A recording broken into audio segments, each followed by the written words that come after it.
আজি বহুত দিন ধৰি চলি আছে আৰু তেওঁলোকে মানে আজি খুব ভাল লাগিছে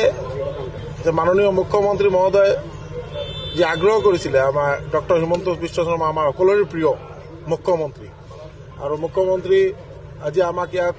গুৰু দায়িত্ব গাৰ্জিয়ান মিনিষ্টাৰ হিচাপে দায়িত্ব দিছে দিয়াৰ পিছত আমি সব ৱাৰ্ড কমিশনাৰৰ লগত কথা পাতি আনএনিমাছলি তেওঁলোকে মানৱ চক্ৰৱৰ্তী আমাৰ 4 নম্বৰ ৱাৰ্ডৰ ৱাৰ্ড কমিশনাৰ তেখেতক চেয়াৰমেন হিচাপে সকলোৱে মিলি সব ৱাৰ্ড কমিশনাৰে তেখেতক চেয়াৰমেন হিচাপে সমৰ্থন জনাইছে আৰু এইটো অফিচিয়েলি আজি এনাউন্স হ'ল আৰু ভাইচ চেয়াৰমেন 7 নম্বৰ ৱাৰ্ড শিল্পী দাস তেখেতক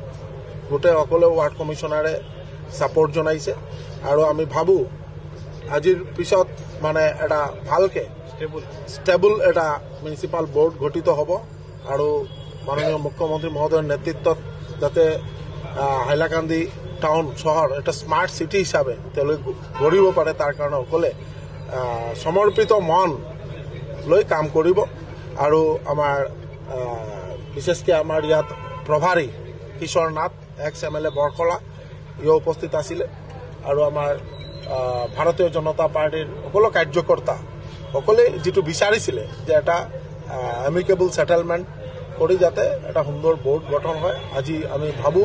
যে মানৱ চক্ৰৱৰ্তী আৰু শিল্পী ৰাণী দাসৰ নেতৃত্বত ভাল এটা মিউনিচিপালিটি বোৰ্ড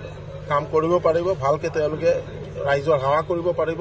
আৰু আমাৰ জিলা সভাপতি ভাৰতীয় জনতা পাৰ্টি নৱনিৰ্বাচিত কল্যাণ গোস্বামী তেখেতেও তেওঁলোকৰ নাম সমৰ্থন কৰিছে এইটো কাৰণে আমি সকলোকে শুভেচ্ছা আৰু অভিনন্দন জ্ঞাপন কৰিছো আৰু সকলোৱে যাতে ভালকে কাম কৰি যাব পাৰে থ্যাংক ইউ